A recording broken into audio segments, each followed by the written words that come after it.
Hey friends, thanks for tuning in. I hope it's not too much to ask, but I'd like you to stay for a bit. If you could, I'd like to take you on a journey with me, one that surrounds the idea that art can heal individuals in the most beautiful, vulnerable, and miraculous ways. For those who are already artists, you probably already know the wonders of art and how it heals us both mentally and physically. I bet you already have your own stories to tell too. For those who aren't already artists, I'd love to enlighten you on how art can change people's lives and heal them. But I can't start this journey alone. I need you guys to come join me and explore this mission of mine that has been in my head for many months. Throughout this journey, I'd like to inspire, engage, and motivate you on why we need the arts in our lives and how it can help us deal with the most troublesome scenarios. Also, while I'm at it, let me introduce myself. This is your host, Jonathan Palmiotti speaking. It's a pleasure to meet you. Now come, let me take you on this whirlwind of a journey through an artist's way of healing. I promise I won't disappoint you. I'm excited you're here.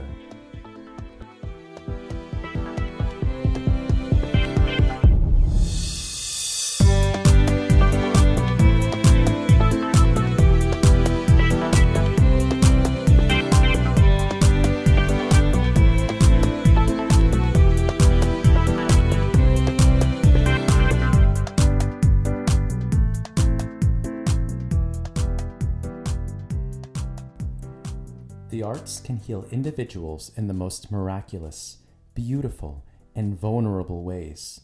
Some of these many ways can include lowering anxiety, offering new solutions and outlooks on life, taking a therapeutic approach to one's life, helping deal with difficult realities, and could even build safe, meditative, imaginative spaces for us to live in. In fact, according to the AmericanForTheArts.org, at least 7 out of 10 Americans see the arts improving healing and healthcare experiences. Art provides hope to those who have none and heals those who really need something to channel into. In this podcast, we are here to hone in to the healing mechanisms that the arts bring and tell those stories through not only ourselves, but with the many exciting guest speakers that we will have through this humble yet exciting journey. Art can take the form of many different ideas and concepts.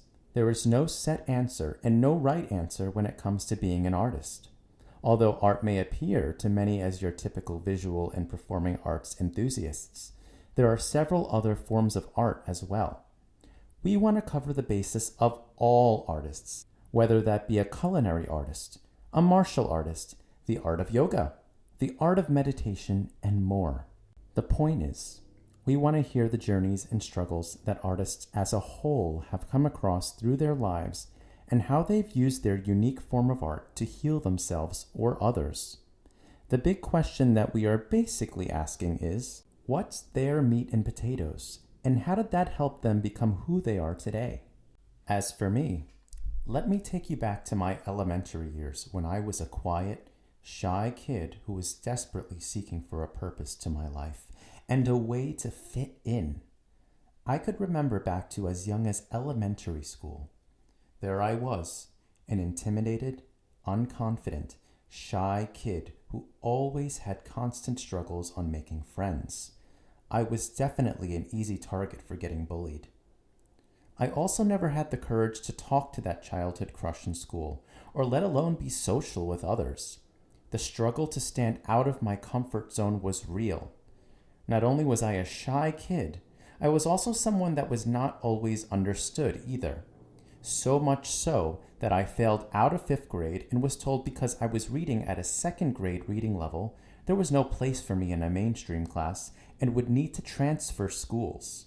It was either that or get left back a grade. It was later discovered that I had a reading and comprehension disability that ultimately resulted in me having to switch schools to one that provided a special education program for kids who learned in different ways like myself.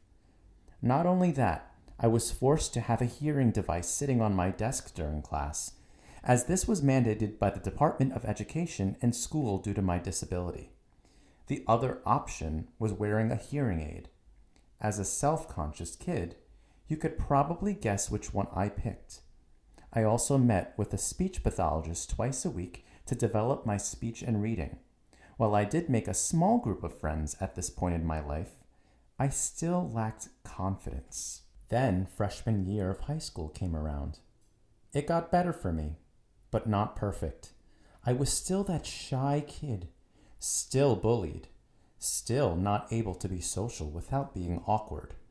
As I knew how to play the piano at the young age of 11, music was my escape. I was always in the band room, always looking to express myself in the way that I knew how, playing piano. I even tried being more outgoing and social by auditioning and ultimately playing in the school talent show my freshman year of high school. That worked well, so I kept doing that consecutively every year. It was an escape I needed to get by for the time being. It wasn't really until my sophomore year of high school where things started to change for me. I started to see someone new in myself. This was the year I found my true passion, the theater. I took part in my first musical ever, Bye Bye Birdie. While I didn't get cast as their leading role, it was not about that for me. It was more than just the show. It was the friendships I'd made. It was the confidence that overcame me. It was the skills I learned. It was being a part of something where I could be someone else for a moment in time, to be able to pretend and have an imagination once again and to escape into another world. I was allowed to act awkward, and this experience forced me out of my old comfort zone of staying quiet. It was a new comfort zone that I rather enjoyed, one that I did not want to let go of. It was my new safe zone. I loved it. I loved it so much that I started auditioning for more school musicals, to which then encouraged me to branch out into community theater productions, which is where I even met more people that were just like me. These people were different too. They had a passion to escape into another world, something that I was familiar with. I liked this world that I was living in so much that I started taking voice lessons to better improve my knowledge of this new world. This definitely helped in my process. One thing led to another, and soon after that I was studying theater in college. Fast forward to today, I have a BFA in musical theater performance, an MA in arts administration, and I am currently working for a national union as a representative promoting arts advocacy, helping like-minded people like me in their art careers. In addition to my full-time career, I also teach voice and piano lessons to children on the weekends.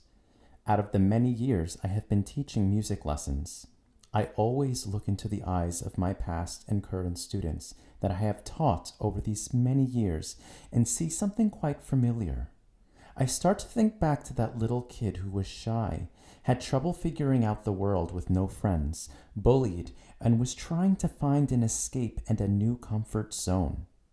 With these students that I have been teaching over the many years, as well as the students I still teach to this day, I hope every day that I have been able to guide them to their escape or comfort zone by teaching them the ways that helped me heal through my time learning music and theater. While my healing journey has not been an easy one to say the least, finding theater and music has healed me. It made me realize who I am, what I am destined to be, and how I can help people every day. It made me realize it's okay to not fit in, but to stand out and be proud to be different. Theater and music has given me an escape, confidence, and the therapy that I need to be me. It has healed me in ways I never thought were possible. With that said, I feel it is also necessary to understand people's feelings through their own lens. While you may not agree, you should at least try to understand and to be mindful of others' feelings. What I mean by that is that we should always try to understand that you are not the only one struggling and going through a hard time. There are millions of artists and people in general who are going through tough times and are trying to find ways to heal and to just be themselves. Please remember to be kind to these individuals and have patience. A simple gesture of being kind goes a long way to someone. You will never know that if that next person that you are speaking to is on the verge of a mental breakdown, or is having a rough day, a week, month, or a year. You will never know if that person is having troublesome feelings, and you will never know the feelings that they hold deep inside. Please be kind. We need to help each other as a community and to stray away from negative feelings if we can. Be supportive, be patient, and most of all, be kind. I think I can speak for anyone when I say that there's purpose and healing for every single person out there. You just need to find it. While some may find that right away, for others it may take some time. Also, some people may even find that purpose but not know that they have a purpose until a little later in life. Regardless, we need to keep on keeping on and heal ourselves when and if we can through our passion for the arts. With that said, let's take a deep dive into the world of art, how it becomes one's purpose, and how that art continues to help heal those who need it. I'm excited to take this journey. Come, let's do this together. Thanks for listening, and see you next time, friends.